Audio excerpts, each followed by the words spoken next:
Բարև ձեզ հարգելի հայրենակիցներ, ես Մարատ Հակոբյանն եմ Կիևից։ Այսօր Ուկրաինա-Ռուսաստանի լայնածավալ ներխուժման 1534-րդ օրն է։ Այս եթերը կարելի էր վերնագրել այսպես. Փաշինյանը թռչում է Պուտինի մոտ շքերթի, թե Զելենսկուց դրոնների պաշտպանության համակարգեր է ստանալու։ Այսօրվա հաղորդման համար իհարկե մենք ունենք տպավորիչ նորություններ թե ռազմաճակատից, թե քաղաքական դաշտից, բայց սկսենք ինչպես միշտ արդի քաղաքական թեմաներից։ Հայաստանում դեռևս իներցիայով վերլուծում են անցած եվրոպական միջոցառումները, լրատվամիջոցները դեռ փորձում են խայ անել տարբեր թեմաներով, դրանցից մեկը ուկրաինական ուղղությունն է, հիշատակման ոչ արժանի պարբերականներից մեկը գրել է, թե իբր Հայաստանը Ուկրաինայի հետ համագործակցելու է ռազմական ոլորտում անօդաչուների հարցում, համարձակվում եմ ենթադրել, որ այս հրապարակումը արվել էր նրա համար, որպեսզի Փաշինյանի եւ Պուտինի առաջիկա շփումներում հայկական կողմին անհարմար դրության մեջ դնեն, ինչպես նաեւ Ադրբեջանի առջև հավանաբար սկանդալ հրահրելու նպատակով, սակայն այնինչ տեղի ունեցավ դրանից անմիջապես հետո, կարծում եմ ցրեց ամպերը առնվազն Բաքվի կողմից։ Զելենսկին զանգահարեց Ալիևին եւ Ադրբեջանի նախագահի հետ զրույցի մասին հրապարակած գրառման մեջ ի թիվս այլոց ասվում է հետեւյալը. մեջբերում եմ, շարունակում ենք աշխատել ինչպես Ուկրաինայի եւ Ադրբեջանի միջև երկկողմ հարաբերությունների զարգացման, այնպես էլ տարածաշրջանի այլ երկրների հետ հարաբերությունների ուղղությամբ անվտանգությունն ու կայունությունը բարձրացնելու նպատակով։ Հիմա թարգմանենք դիվանագիտական լեզվից սովորականի, այն տարածաշրջանում, որտեղ գտնվում է Ադրբեջանը, գտնվում են նաեւ Հայաստանը, որտեղ օրերս Ուկրաինայի նախագահը գտնվում էր կարևոր սամիթի, եւ Վրաստանը։ Չեմ կարծում, որ Վրաստանի ներկայացուցիչների հետ վերջին 5 տարվա ընթացքում առաջին զրույցի ժամանակ կարող էր քննարկվել ուկրաինական դրոնների հարցը, իսկ ահա հայկական ղեկավարության հետ նման խոսակցություն կարող էր տեղի ունեցած լինել։ Ես իհարկե ունեմ ինսայթ, բայց չեմ կարող պաշտոնականից առաջ ընկնել հրապարակել իմ ունեցած տեղեկատվությունը։ Կարծում եմ իմ ասածից պարզ է, որ Զելենսկին տեղեկացրել է Ադրբեջանին, որ նրանց հետ ունեցած նմանատիպ համագործակցությունը կարող է լինել նաև հարևանների հետ։ Մնացածի մասով եկեք սպասենք պաշտոնական նորությունների, որովհետև իմ նախագահի հարցում ես վստահ եմ, բայց թե արդյոք մյուս կողմը կես ճանապարհից չի հրաժարվի Ռուսաստանի ճնշման տակ, ես չգիտեմ։ Ես հիմա արտահայտվում եմ առավելագույնս զուսպ, հիմնվելով իմ անձնական փորձի վրա, ավելին հրապարակավ ասել չեմ կարող, բայց ուզում էի, որ դուք իմանաք այս նրբությունները, որովհետև շատ ոգևորիչ եւ լավատեսական են, եւ եթե հետագայում Աստված մի առասցե համագործակցությունը չստացվի, որpիսի ոչ ոք չասի, թե Կիևը ընդառաջ չի գնացել եւ որոշել է համագործակցել միայն Բաքվի հետ։ Նախորդ եթերում ես ասացի, որ Ուկրաինան տրամադրված է համագործակցել բոլորի հետ հարավային Կովկասում, բայց նաեւ նշեցի, որ համագործակցությունը երկկողմանի ճանապարհ է եւ միայն մեր ցանկությունը քիչ է։ Այնպես որ փոքր ինչ բացելով փակագծերը, սպասում ենք հաճելի, ես շատ հուսով եմ, որ հաճելի նորությունների Հայաստանից։ Զելենսկու քայլը մենք տեսանք, վստահ եմ, որ հիմա Բաքուն կսկսի քայլեր ձեռնարկել իրեն մյուսներից վերդասելու համար, եւ այստեղ, եթե Երևանը իրոք շահագրգռված է ուկրաինական պաշտպանությամբ, պետք է կոնկրետ ու հրապարակային քայլեր ձեռնարկի։ Սա այն դեպքն է, որ ինչ որ բան թաքցնել հնարավոր չի լինի, որովհետեւ ուկրաինական կողմը մաքսիմալ աշխատում է բաց եւ հաշվի առնելով շահագրգռված կողմերը, Ռուսաստանից ինչ որ բան թաքցնել հնարավոր չի լինի, այնպես որ ամենաճիշտը բացեի բաց իրավիճակը ներկայացնելն է, եթե կա հետաքրքրություն, ուրեմն ասվում է, եթե չկա, թեման փակվում է։ Ես արդեն առիթ ունեցել եմ ասելու, որ Հայաստանի ցանկության դեպքում նույնիսկ Գյումրու ռուսական բուտաֆորային բազան խոչընդոտ չի դառնա Կիևի որոշման համար, այդ բազայում այնքան ռուս զինվորական կա, որքան Ուկրաինան ոչնչացնում է 1.5 օրվա ընթացքում իր ռազմաճակատում։ Իդեպ Հայաստանի երկնքի պաշտպանությունը երկրի աքիլեսյան գարշապարն է, այնպես որ եթե հաջողվի աշխատել Ուկրաինայի հետ, ապա մեծ եւ իրական քայլ կարվի Հայաստանի պաշտպանության եւ պաշտպանունակության բարձրացման ուղղությամբ։ Առավել եւս, որ Ուկրաինան համագործակցում է մյուս հարևան երկրների հետ, չեն կարող չէ հարևանները հարձակվել Հայաստանի վրա այն ժամանակ, երբ իրենց գործընկերները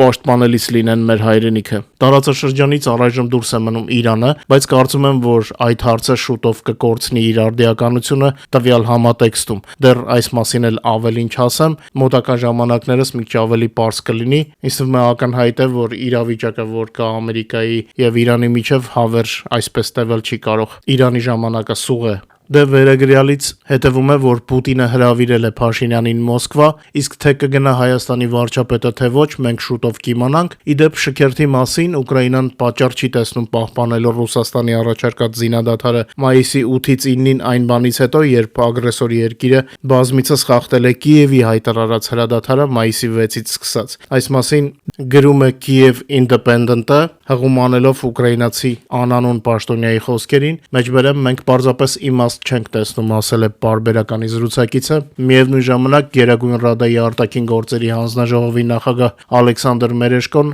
ընդգծել է, որ Կիևը շահագրգռված է լիարժեք եւ անվերապահ հրադադարով, այլ ոչ թե Կրեմլի ռեժիմի առաջարկած ժամանակավոր դադարով։ Վերջինիս նպատակը ռուսական իշխանությունների փորձն է անվտանգ դարձնել իրենց ռազմական շքերթը, որից հետո Մոսկվան կշարունակի հարձակումները Ուկրաինայի քաղաքացիական բնակչության վրա։ Մեջբերեմ նման առաջարկը Պուտինի կողմից թուլության եւ խոճապի նշան է։ Պուտինի մղզավանջն այն է, եթե ռազմական շքերթը տապալվի կամ ձախողվի, ինչը ռուսաստանյան բնակչությանը ազդակ կտա, որ Պուտինը թույլ է, պարտվում է պատերազմը եւ ի վիճակի չէ երաշխավորել ռուսների անվտանգությունը։ Պարբերականի հետ զրույցում ասել է Մերեշկոն, հիշեցնեմ, որ ուկրաինական առաջնորդ Վլադիմիր Զելենսկին հայտարարել է, որ Ռուսաստանը տապալել է Ուկրաինայի հայտարարած զինադադարը մայիսի 6-ի գիշերվա եւ առավոտվա ընթացքում իրականացրել է գրեթե 30 օդային գրոհ, ավելի քան 20 ավիահարված եւ կիրառել է ավելի քան 70 ավիառումբ։ Հիշեցնենք, որ այս շաբաթ Զելենսկին զինադադար էր հայտարարել մայիսի 6-ից, նշելով, որ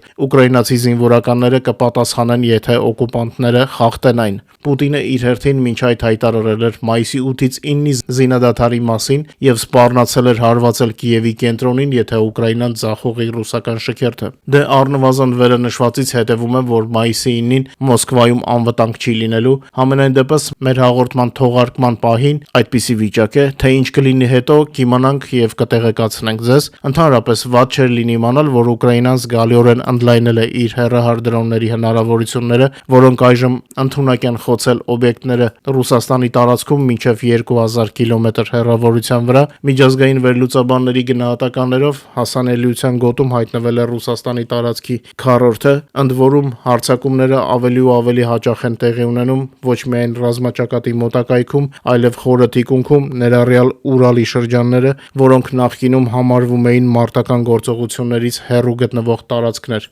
Իսկ բուն Ռուսաստանում շարունակվում է անհամաձայնությունն ու շփոթմունքը ուկրաինական հարվածների եւ Կրեմլի քաոսային գործողությունների ֆոնին։ Չուվաշիայի պետական խորհրդի падգամավոր Ալեքսանդր Անդրեևը ուղղակիորեն հայտարարել է, որ Չեբոքսարի վրա ուկրաինական դրոնների հարվածները Կրեմլի վարած քաղաքականության արդյունքն են։ Միևնույն ժամանակ ամերիկացի լրագրող Մայքլ Վայսը Ուկրաինային անվանել է հաղթող համաշխարհային ասպարեզում եւ դիմել Ամերիկայի իշխանություններին։ Ուկրաինան չի պարտվում Ռուսաստանի դեմ պատերազմում, ընդհակառակը Ուկրաինան հաղթող է համաշխարհային ասպարեզում։ Միացյալ Նահանգների համար ժամանակն է ընդունել այս փաստը, քանի որ նույնիսկ ռուսներն արդեն սկսում են դա խոստովանել, ասել է լրագրողը։ Այս տեսակետը նա հայտնել է MC No հեռուստաալիքի եթերում։ Նա հիշեցրել է Ուկրաինայի նախագահ Վլադիմիր Զելենսկու հայտարարությունը, ով նշել էր, որ Ռուսաստանը այժմ վախենում է Մոսկվայի Կարմիր հրապարակում իր շքերթը անցկացնել ուկրաինական դրոնների հանդեպ ունեցած վախի պատճառով։ Լրագրողը նաև շեշտել է, որ պատերազմի սկզբում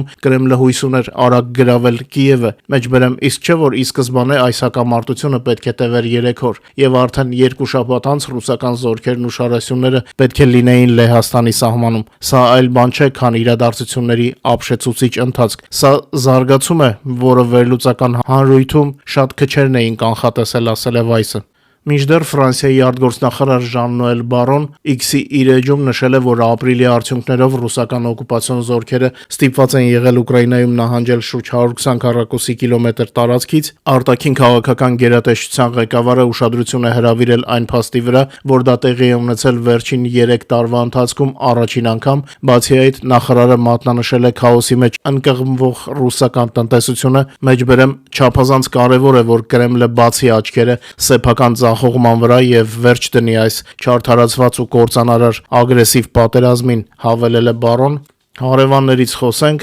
Բուդապեշտը Կիևին է վերադարձել Օսչատ բանկի միջոցներն ու արժեքները, որոնք ավելի վաղ առգրավվել էին Հունգարիայում։ Խոսքը մարտ ամսվա իրադարձությունների մասին է, երբ հունգարական հատուկ ծառայությունները բերման էին ենթարկել ուկրաինացի ինկասատորներին եւ առգրավել միջոցները։ Այժմ ակտիվներն արդեն ամբողջ ծավալով տեղափոխվել են Ուկրաինայի տարածք։ Այս մասին հայտնել է ուկրաինական առաջնորդ Վլադիմիր Զելենսկին։ Մեր երկրի ղեկավարը նշել է, որ այս քայլը կարևոր է երկկողմ հարաբերությունների համար եւ շնորհակալություն է հայտնել հունգարական կողմին կառուցողական եւ քաղաքակիրթ մոտեցման համար։ Նախագահը ընդգծել է, որ սկզբում հաջողվել է հասնել մարդկանց ազատ արձակմանը, իսկ այժմ ավարտվել է ֆինանսական ակտիվների եւ արժեքների վերադարձի գործընթացը։ Դե հիշում եք, Օրբանը ընտրություններից առաջ ուզում էր մկաններ ցույց տալ, բայց հիմա ծեծվածի պես ամեն ինչ վերադարձնում է, քանի դեռ գահը իրեն է պատկանում, եւ այսպես լինելու է բոլոր Պուտինի վաստակների հետ, այսպես ասեմ։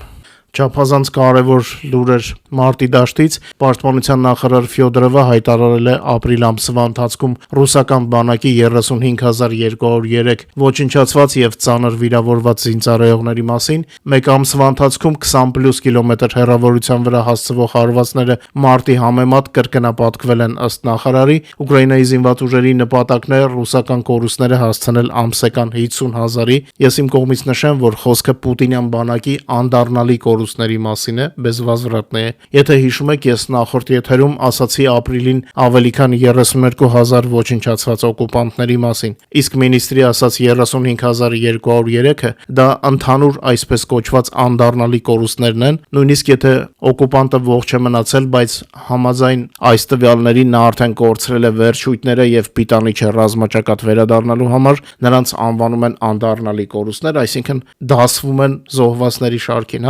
Փաստացի այդ հավելյալ 3000-ը չեն զոհվել, բայց զոհվածի իմաստուն են Ռուսաստանի համար։ Ուկրաինայի պաշտպանության նախարար Միխայիլ Ֆյոդորովի խոսքով բոլոր խոցումները հաստատված են տեսանյութերով, իսկ Ռուսաստանը արդեն 5-րդ ամիսը անընդմեջ ավելի շատ մարդ է կորցնում, քանի վիճակի է զորահավաքի ենթարկել։ Ուկրաինացի նախարարը հայտարարել է, որ Ուկրաինան շարժվում է դեպի օկուպանտների ամսական 50,000 կորստի ցուցանիշը։ Նախարարը նշել է, հարվածների աճը 20-ից 150 կիլոմետր հեռավորության վրա, ապրիլին ավելի քան 20 կիլոմետր հեռավորության վրա թիրախների խոցումները կրկնակի ավելացել են մարտի համեմատությամբ եւ քառապատկվել են փետրվարի համեմատ։ Պատկերացնում եք մասշտաբները։ Հարվածների տակ են հայտնվում ռուսական զորքերի պահեստները, շտաբները, ՀՕՊ-ը եւ լոգիստիկան։ Սա պետք է նվազեցնի ռուսական բանակի հնարավորությունները առաջնագծում եւ խանգարի հետագա առաջխաղացմանը։ Առանձին ուկրաինացի մինիստրը հայտնել է որսիչ դրոնների զարգացման մասին, ըստ նրա տվյալների 194 ստորաբաժանում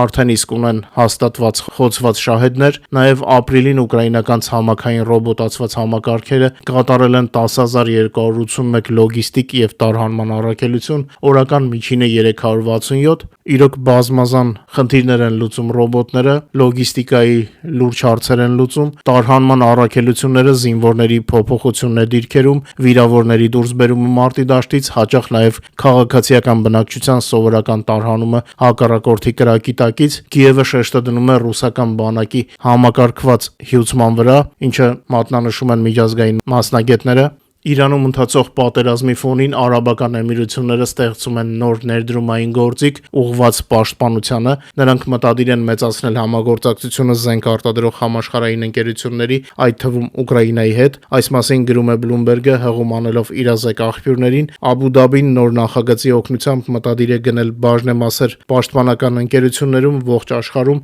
սպառազինության մատակարարումների դիվերսիֆիկացման եւ պաշտպանության ուժեղացման համար։ Ներդրումները հավանաբար ընդգրկեն Եվրոպայի եւ Ամերիկայի ընկերությունները, ուկրաինական եւ թուրքական դրոնների արտադրողներին եւ այլ հեռանկարային ընկերություններում։ Էմիրությունները պլանավորում են միջոցներ ներդնել նաև փորձարարական նիշային տեխնոլոգիաների մեջ։ Աբու Դաբին դասվում է աշխարհի ամենահարուստ քաղաքների շարքին, այն միլիարդավոր դոլարներ է ներդնում տարբեր ոլորտներում, ֆինանսներից մինչև արհեստական բանականություն, այժմ ավելի սևեռուն ուշադրություն կդարձվի պաշտպանական ոլորտին, ինչը խոստանում է խոշոր միջոցների հոսք տարբեր տեսակի սպառազինություն արտադրողների համար։ Նախաձեռնությունը դեռևս գտնվում է նախնական փուլում, թե երբ այն կիրականացվի հայտնի չէ։ Արաբական Միացյալ Էմիրությունները արդեն իսկ սպառազինության խոշոր գնորդ է դարձել, ապահովելով համաշխարհային ներմուծման 2,7%-ը։ Իսկ Ռուսաստանում, որը աշխարհի ամենահարուստ նավթի պաշարներ ունեցող երկրներից էր, ներդրումների մասին կարող են մոռանալ։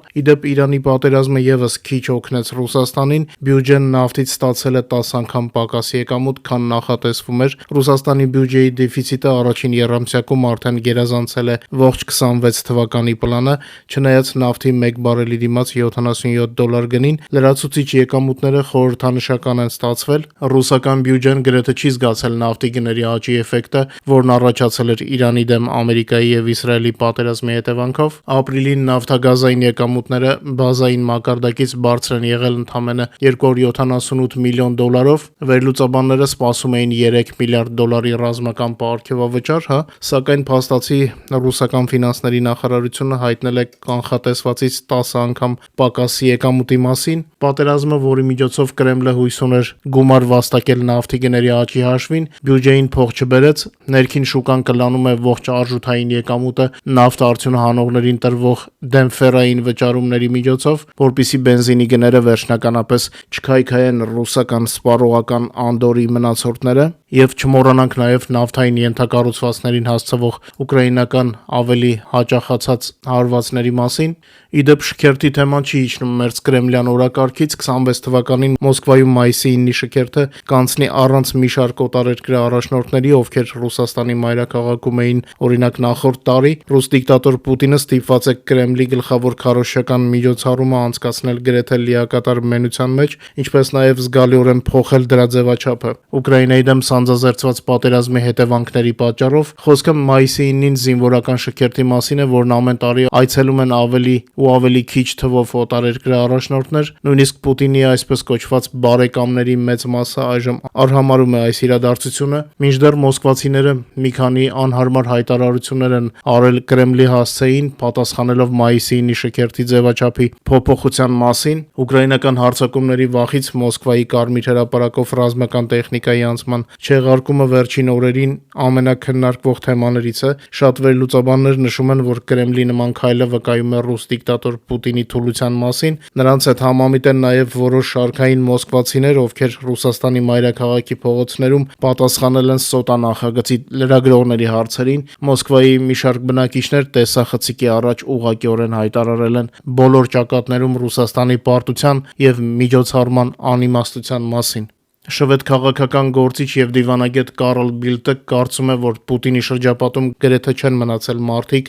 ովքեր հավատում են Ուկրաինայի դեմ պատերազմում հաղթելու հնարավորությանը։ Ռուս դիկտատոր Վլադիմիր Պուտինի մերձավորների թիվը, ովքեր դեռ հավատում են պատերազմում Կրեմլի հաղթանակին, գնալով կրճատվում է, եթե ընդհանրապես դեռ գոյություն ունի։ Սա ինչ-որ բանի նախանշան է, ասել է դիվանագետը։ Կարլ Բիլտը X-ի իր էջում մեկնաբանելով ուկրաինական դրոնների սպառնալիքի պատճառով Մոսկվայում ձեռնարկված աննախադեպ անվտանգության միջոցառումները, ասել է, որ Մոսկվայի շրջակայքի բոլոր օդանավակայանները փակվել են ուկրաինական դրոնների սպառնալիքի պատճառով, իսկ քաղաքում անվտանգության միջոցառումները հասցվել են աբսուրդի մակարդակի։ Այնուհետ Բիլդը հարց է բարձրացրել, թե որքան ժամանակ ռուս դիկտատորը ինքն իրեն կհամոզի, որ կարող է հաղթել այս պատերազմում։ Մեջբերեմ, արդյոք Պուտինը դեռ կարող է համոզել իրեն, որ ի վիճակի է հաղթել իր իսկ սկսած պատերազմը։ Նրա շրջապատում մարդկանց շրջանակը, ովքեր հավատում են դրան, գնալով փոքրանում է, եթե այն ընդհանրապես դեռ կա։ Սա ինչ-որ հանգուցալուծման է տանում,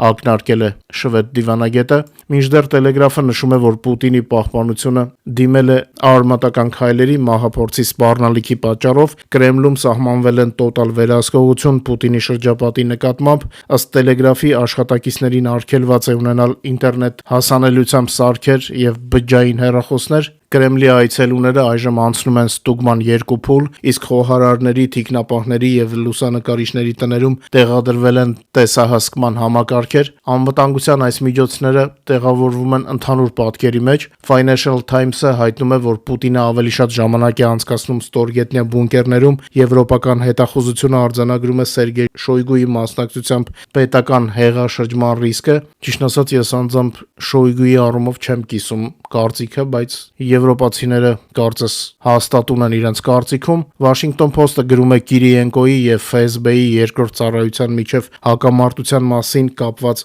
ռեժիմի գոյատևման ռազմավարության հետ։ Մի խոսքով ամեն ինչ խառնվել է իրար եւ հիմա հասանք այն պահին, որ արժի ռազմաճակատի թվերից խոսել։ Նախորդ 2 օրերին ռազմաճակատում տեղի է ունեցել 343 մարտական բախում, որոնց ընթացքում Ուկրաինայի զինված ուժերը նորից լիկվիդացրել են ևս 1940 օկուպանտի եւ նրանց 4591 միավոր տեխնիկան, տրանսպորտն ու սպառազինությունը։ Ուկրաինական գլխավոր շտաբը նաեւ հայտնել է, որ լայնամասշտաբ պատերազմի սկզբից ի վեր լուսանկարներով եւ տեսանյութերով արձանագրված տվյալների համաձայն լիկվիդացված օկուպանտների թիվը հասել է 1,338,060-ի, ռելիզները ձեր էկրաններին են։ Պետք է նշել, որ հուսահատությունից Պուտինը խուճապի մեջ է, նրա համար ստեղծվել է մի իրավիճակ, երբ այն ողջ կոնֆիգուրացիան, որ նա տարիներով կառուցում էր, այժմ աշխատում է հենց իր դեմ։ Պուտինը շատ է վախենում, բայց ուզում է շարունակել իր խաղը, իսկ շքերթը դա իր խաղի կարևոր կետերից մեկն է։ Ուստի Մարիա Զախարովան դուրս է գալիս հիստերիկորեն կոչ անում օտարերկրյա դեսպանատներին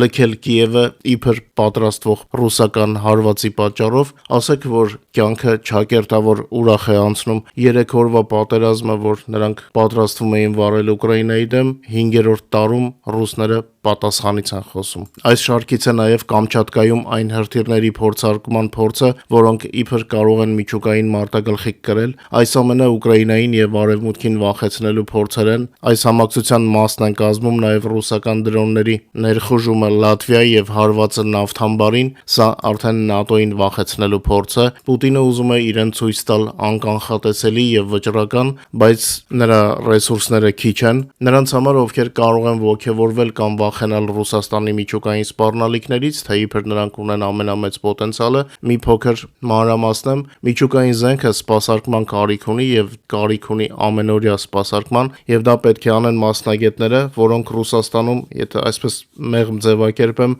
բավարար չեն միջուկային զենքի սպասարկման փորձարկումների եւ հատկապես կիրառման համար, եւ այդ վիճակը արդեն տասնամյակներ շարունակ է ձգվում, իսկ միջուկային խորհրդային արսենալի վիճակը ակնհայտորեն այն չէ, ինչպես Կրեմլում կցանկանային ներկայացնել։ Հենց այդ պատճառով միջուկային փորձարկումների փոխարեն իրականացվում են այն հրթիռների փորձարկումների փորձեր, որոնք իբր կարող են միջուկային մարտագլխիկ կրել։ Մոսկվան պարզապես փորձում է միջուկային փորձարկումները փոխարինել կրիչների, հրթիռների փորձարկմամբ։ Իդեալական տարբերակում նրանք պետք է անցկացնեին բոլոր փորձարկումները, թե միջուկային եւ թե կրիչների, որպիսի հաստատեին իրենց միջուկային կարգավիճակը, բայց մասնագետների փորձի եւ անհրաժեշտ սարքավորումների պակասը Մոսկվային ստիպում է բլեֆի դիմել։ Հետո միամիտներին ասեմ, որ չկասկածեք, եթե Պուտինը ունենար միջուկային տակտիկական հարվածի հնարավորություն, ապա վաղուց դա արած կլիներ։ Նրանք մեզ չեն խնայում, պարզապես չգիտեն, թե արդյոք կարող են նման հարված հասցնել եւ տակից դուրս գալ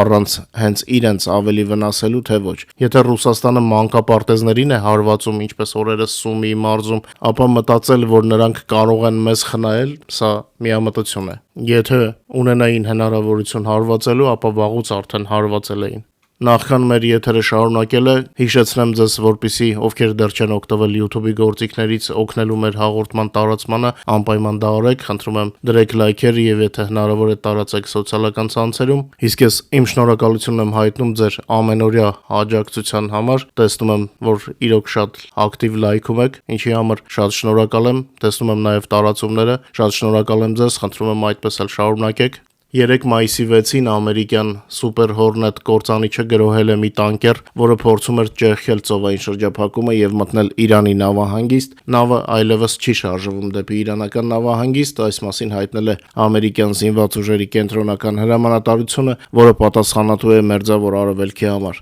CENTCOM-ի տվյալներով Հասնա տանկերը առանց բեռի Օմանի ծոցի միջազգային ջրերում ուղևորվում էր դեպի իրանական նավահանգիստ, այդպիսով փորձելով ճեղքել Իրանի ծովային շրջափակումը շրջափակումը, որը Ամերիկայի նախագահ Թրամփը սկսել է ապրիլի 13-ից, ամերիկյան զորքերը մի քանի անգամ զգուշացրել են հասնա տանկերի նավապետին փոխել կուրսը, քանի որ նա խախտում է իրանական նավահանգիստների ամերիկյան շրջափակումը։ Տանկերը չի արձագանքել զգուշացումներին ու շարունակել է ընթանալ դեպի Իրանի տարածքային ջրեր։ Այդ պատճառով Աբրահամ Լինքոլն ավիակիրից օդ է բարձրացել Super Hornet կործանիչը եւ մի քանի կրակոց է արձակել տանկերի ուղղությամբ, արդյունքում վնասվել է տանկերի ղեկը եւ այժմ նավը չի ուղևորվում դեպի Իրան։ Թրամփի կողմից Իրանի շրջափակումը շարունակվում է եւ ի դեպ դա ազդում է նաեւ մեր Հայաստանի լոգիստիկայի վրա։ Նշեմ մի նրբություն, չնայած լրատվամիջոցներում հաճախ շոշափվում էր Չաբահար նավահանգստի թեման, պատմականորեն եւ գործնականում Հայաստանի հետ ավելի շատ կապված է Բենդեր Աբբաս նավահանգիստը,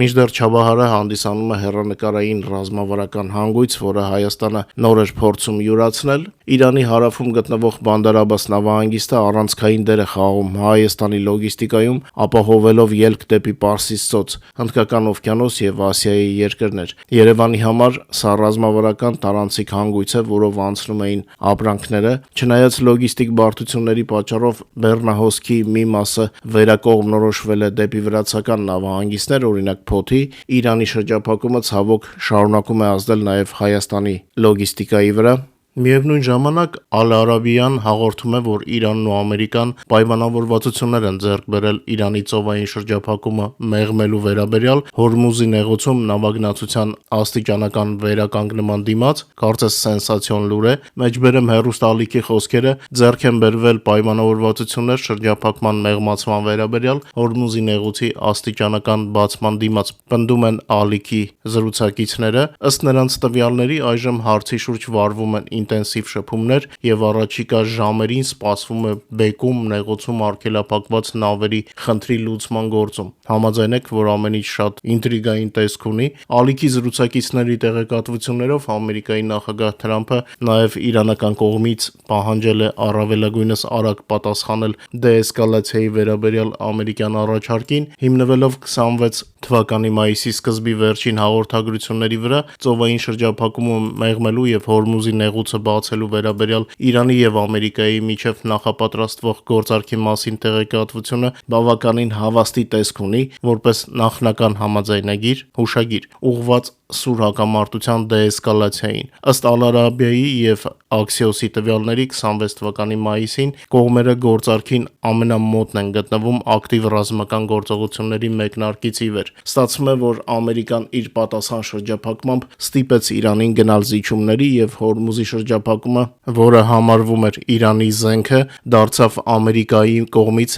նրանց Թեհրանին ճնշելու գործիք։ Պատմականորեն Հորմուզի նեղուցը համարվում էր Իրանի միջուկային կոճակը, այսպես ասած, դրա փակման սպառնալիքը պետք է զսպեր ամերիկյան պատժամիջոցները, սակայն երբ Իրանը փաստացի արգելափակեց նավագնացությունը, Ամերիկան եւ կոալիցիան պատասխանեցին հենց Իրանի տոտալ մեկուսացմամբ։ Արդյունքում Իրանը հայտնվեց մի իրավիճակում, երբ չի կարողանում նավթ արտահանել նույնիսկ այլընտրանքային ուղիներով, իսկ նրա նավահանգիստները կաթվածահար են։ Պարզվեց, որ համաշխարհային տնտեսությունը թեկուզ դժվարությամբ հարմարվեց Հորմուզի թրաֆիկի մասնակի բացակայությանը, մինչդեռ Իրանի տնտեսությունը զրկվելով արժույթի հոսքից եւ կրիտիկական ներմուծումից պատասխան շրջափակման պատճառով ավելի արագ մոտեցավ կոլապսի եզրին։ Ամերիկայի ռազմածովային ուժերի եւ դաշնակիցների գործողությունները, ներառյալ ծովային դրոնների եւ որսման համակարգերի կիրառումը ցույց տվեցին, որ շրջափակման արտաքին օղակը իրանական ափամերձ հիմնական հրթիռային համալիրների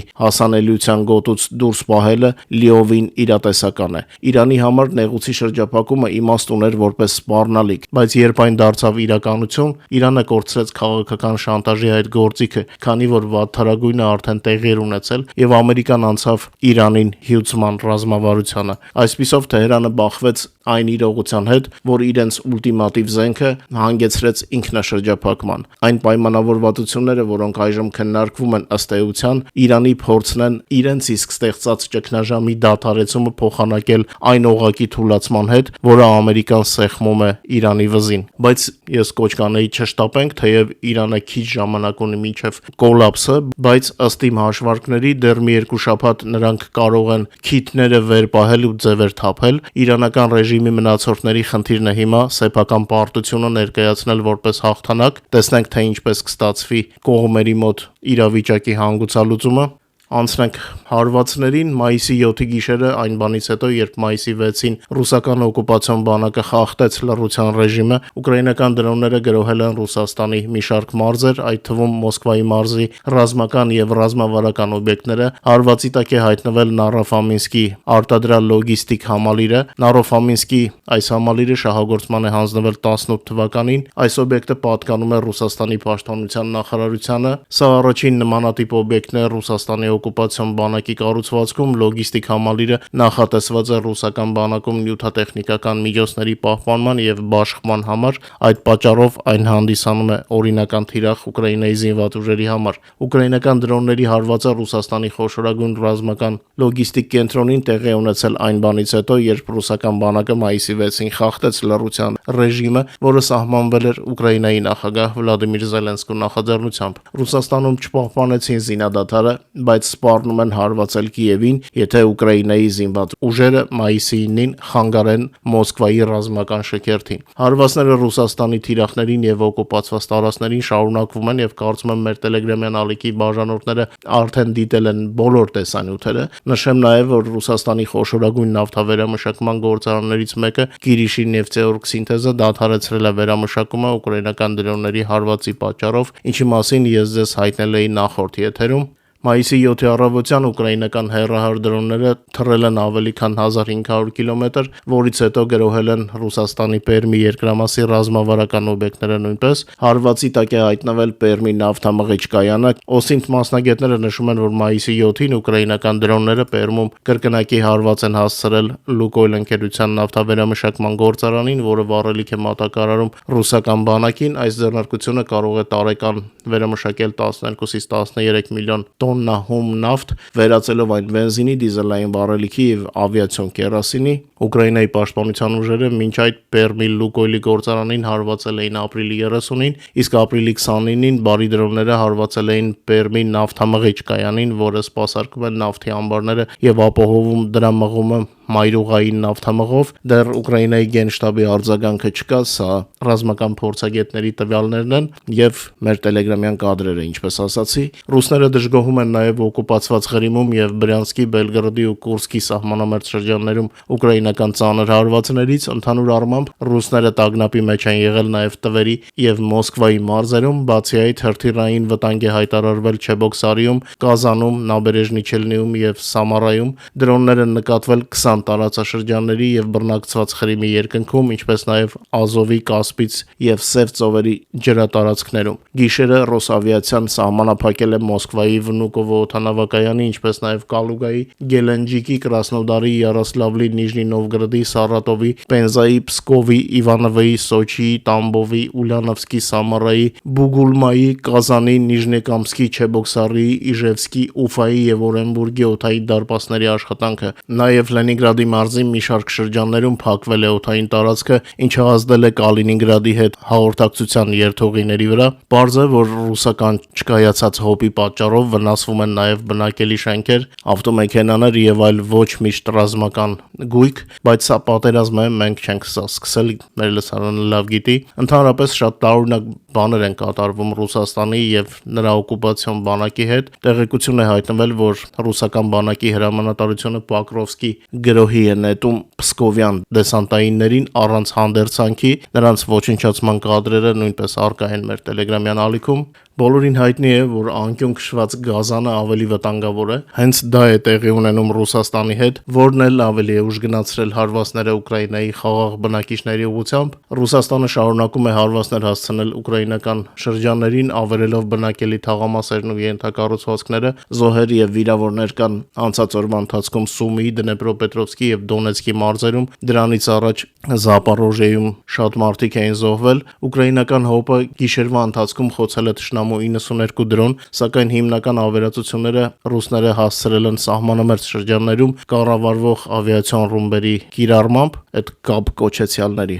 Ուկրաինայի ազգային ոստիկանությունը հայտնել է, որ Սումիի մարզում անցած օրվա ընթացքում 5 մարդ է զոհվել, 11-ը վիրավորվել։ Դնեպրոպետրովսկի մարզային ռազմական վարչակազմի ղեկավար Ալեքսանդր Գանժան հայտնել է բազմաբնակարան շենքում բռնկված հրդեհի հետևանքով 2 տուժվածի մասին։ Նիկոպոլի շրջանում վնասվել են սուպերմարկետ, բնակելի տներ, լցակայան, եկեղեցի եւ ավտոմեքենաներ։ Մայիսի 7-ի առավոտյան Խարկովում արձանագրվել է շահեդ տեսակի դրոնի հարձակում, դեռ մանրամասներ չկան։ Դոնեցկի մարզային վարչակազմի ղեկավար Վադիմ Ֆիլաշկինի տեղեկություններով անցած օրվա ընթացքում մայիսի 6-ին ռուսական հարձակումների հետևանքով մարզում զոհվել է 3 մարդ, տարածաշրջանի 6 բնակիչ ստացել է վիրավորում։ Որքան բարդանում է իրավիճակը Ռուսաստանում, այնքան դաժանանում են նրանց հարվածները Ուկրաինայի խաղաղ բնակիչների ուղղությամբ, եւ պարզ է, որ ուկրաինական պատասխանը իրեն սպասեցնել չի տալիս։ Ռուսաստանցի բարձրաստիճան պաշտոնյաներն ու քաղաքական գործիչները եկել են այն գիտակցմանը, որ դիկտատոր Պուտինը իր գործողություններով Ռուսաստանին մցրել է փակուղի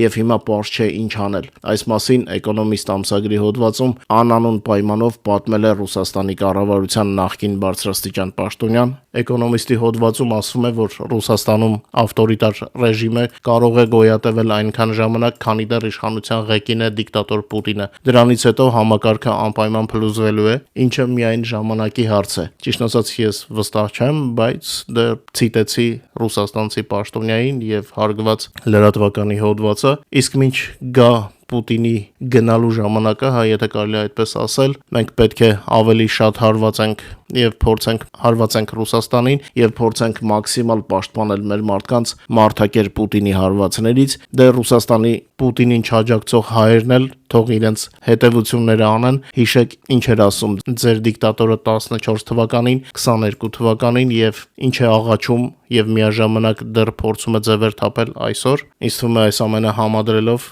ձեր անելիքը կիմանաք։ Այսքանով ավարտեմ մեր եթերը, շնորհակալ եմ, որ մեզ հետ եք, խնդրում եմ չմոռանալ լայքել եւ տարածել մեր հաղորդումը եւ մինչ նոր հանդիպում այս ալիքում ամենայն հավանականությամբ շաբաթ, բարով մնաք։